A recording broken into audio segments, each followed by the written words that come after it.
Oh God, what have I got myself into?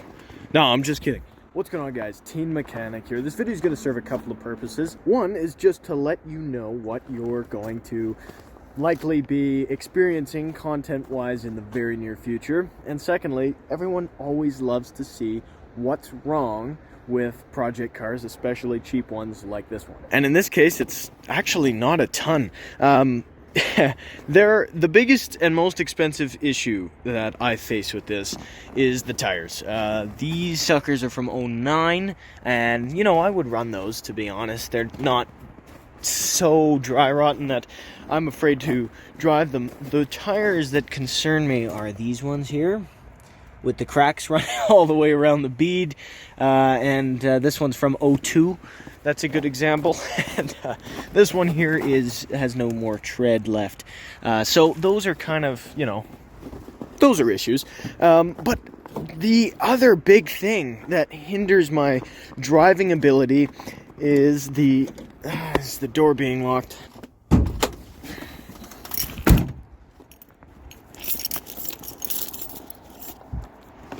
Brake master cylinder. Check this out. If you can see here, you'll notice how, let me see if I can zoom in here. It doesn't really help you a ton.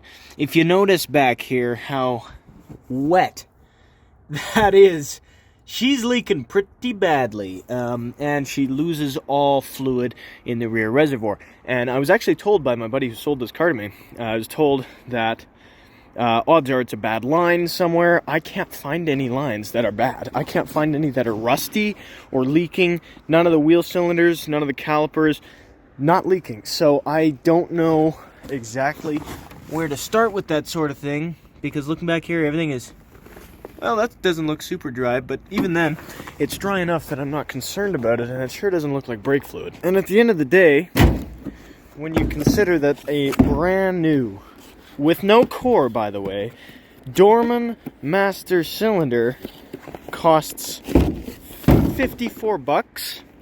How are you able to not replace it? I can't afford not to replace it in this case. You can see we have a couple new flares of some kind. Oh no, those are just plugs. I'm not sure what that is either. Maybe apples or carrots, just in case you're wondering. But as you can see, it says clean before removing. Yeah, I'm not too worried about that. Anyway, we're going to go ahead and throw this in the car. But aside from that, anything else that's wrong, the other probably most significant issue thus far that I've encountered, let's see if we can see it from here. Not really. You can see right in the center of your screen there's no muffler, the exhaust is hanging down. Well, it fell off on Crowchild Trail, which is a local road to me. It's a fairly busy highway, technically. And I hear this scraping, and you can see that she's definitely hanging down. So I tied it up with some mechanics tie wire at the cross brace here, somewhere under here. I don't know if you can see it. Anyway, that's not important. What's important is I need a muffler.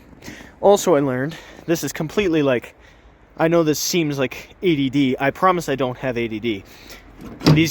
I'm serious, by the way. These grills are collapsible, which is super cool. I thought that the first year they did that was 74, but apparently it's 73. So that's pretty cool. Headlights need to be aligned very badly. But from all of this, my point here is that this car doesn't actually need a ton. I'm just now running out of things to say. It's got some rust, right? It's got some issues. The door pins, right? Who cares? The heat works great. The no AC works wonderfully because it's so reliable it doesn't even exist. The radio doesn't work, so I'm going to just do what I do with all the cars and get an aftermarket head unit and make everything reversible. Replace the speakers in the dash. And actually, I'm not going to replace them because they don't exist. The rear speakers, which are 6x9s. And I'm going to stop saying aside from that, I promise. But that's too bad, actually. I didn't notice that before. Anyway, these seats are kind of starting to, you know, disintegrate a little bit, but there's nothing I can do about that. You can see everything kind of works well here. There's no issues that are so catastrophic that it's going to hinder me from driving it. Tires, brakes, suspension. That's the other thing. The shocks in this car are so shot, that my dad was sitting in that side of the car and the exhaust was touching the ground when we went to go register it. And that was, my dad's not a fat guy, I promise. And Dad, I know you're watching this video, I promise, I know you're not fat. It's more of a reflection on the car having shocks that are so bad that it weighs on, which way the car leans if there's one person on this side versus a person on this side. Like, it seriously, it's a big deal how bad the shocks are. But really, you can't complain, right? A $750 Oldsmobile that has a $350 transmission in it that I put in a day. I have no gripes with that. Free interstate battery included. I have no issues with that. I don't know if this bumper is actually collapsible. It probably is. I mean, there's no way I'll get it to collapse under my own power, but still. Anyway, yeah, I guess we'll throw the master cylinder in. You guys don't need to see me do that. You've definitely seen me do that in the past. So let's just get it done. All right, I'll give you a quick rundown. First thing I'm going to do, disconnect these lines. These look like 9/16 or 5/8 or something like that. Disconnect those. This is sure going to be interesting. I've never seen that before. I think all I'm going to do is disconnect that, and then pull this out separately, because I've never seen that. I don't know what that is. I assume it's just to go to the trailer brake. That's what I assume. In fact, I know that's what that is. So really, I don't even have to have this if I don't want to, because I'm not using that trailer brake. And then I'm going to, I guess I'll get it. I don't even need a turkey baster to suck it out. I'll just pull it out anyway with, you can't see it, with, I think those are two 9/16 bolts on either side, one on either side rather, and this thing is just going to come right out. That's what I love about these GM cars. They're so damn easy to work on. So let's, I'm sure it's going to be dark by the time I'm done, but here we go. I'm going to just snap my fingers. Well, there you have it. Actually, it's not entirely done, and now you can't see because this flash is horrible. Anyway, master cylinder is in. I've decided to just bypass the trailer brake for now. I don't need it, and that line is seized in this little thing anyway, so if I ever want to hook it up, I'll leave it here, but in the meantime, I'm going to leave it now. So it just needs to be bled.